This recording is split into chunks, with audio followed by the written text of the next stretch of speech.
अस्सलाम वालेकुम दोस्तों, कैसे हो? उम्मीद है कि सब खैरियत से होंगे। अल्लाह आप लोगों को ऐसे ही खुश रखे। चलिए आज के किस्से की तरफ बढ़ते हैं। आज का किस्सा बहुत छोटा, मुख्तसर और शॉर्टकट है, लेकिन सबक बहुत बड़ा है। आपको इसको पूरा जरूर सुनना चाहिए।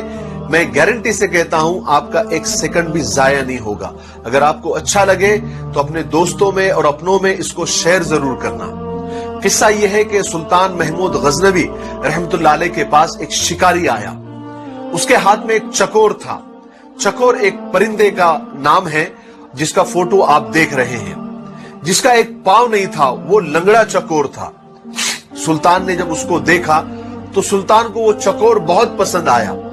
तो सुल्तान ने उसकी कीमत पूछी तो शिकारी ने उसकी कीमत बहुत बताई, यानी बहुत महंगी कीमत बताई।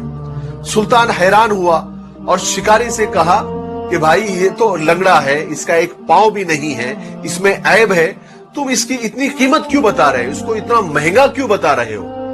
तो शिकारी ने जवाब दिया, सुल्तान ये चकोर में एक खास बात है, वो मैं आपको बताता हूं। देखिए सुल्तान, मैं जब भी शिकार पर जाता हूं तो इस चकोर को साथ में लेकर जाता हूं और इसको जाल से बांध देता हूं। और ये चकोर अजीब अजीब आवाजें निकालता है, कभी रोने की आवाज, कभी हंसने की आवाज, कभी गम की आवाज, कभी दर्द भरे आवाज।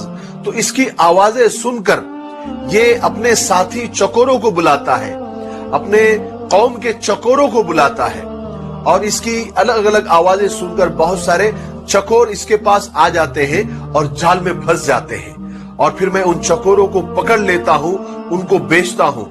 और इसकी इसी टैलेंट की वजह से मैंने बहुत सारे पैसे कमाए हैं, बहुत सारे चकोरों को फंसाया है, तो इसमें यह टैलेंट है।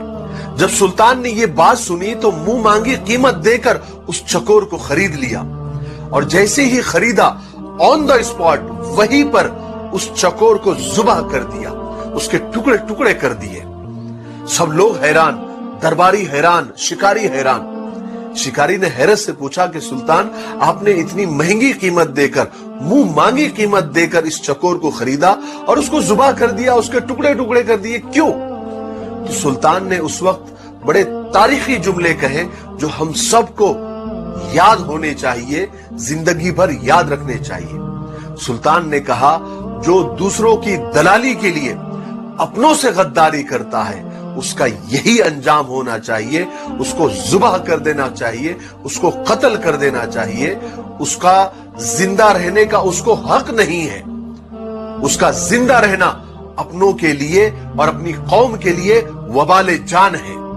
बेशक हमारे अंदर, हमारी कौम के अंदर, हमारे खानदान के अंदर ऐसे कुछ दलाल होते हैं जो होते तो अपने हैं मगर दलाली दूसरों की करते हैं, दलाली दुश्मनों की करते हैं, दलाली गैरों की करते हैं और अपने ही कौम को और अपने ही खानदान के लोगों को दुश्मनों के हाथ फंसवा देते हैं, दुश्मनों के हाथ बिकवा देते हैं। मुझे इसी बात पर इकबाल अशर साहब के कुछ अशार याद आ गए।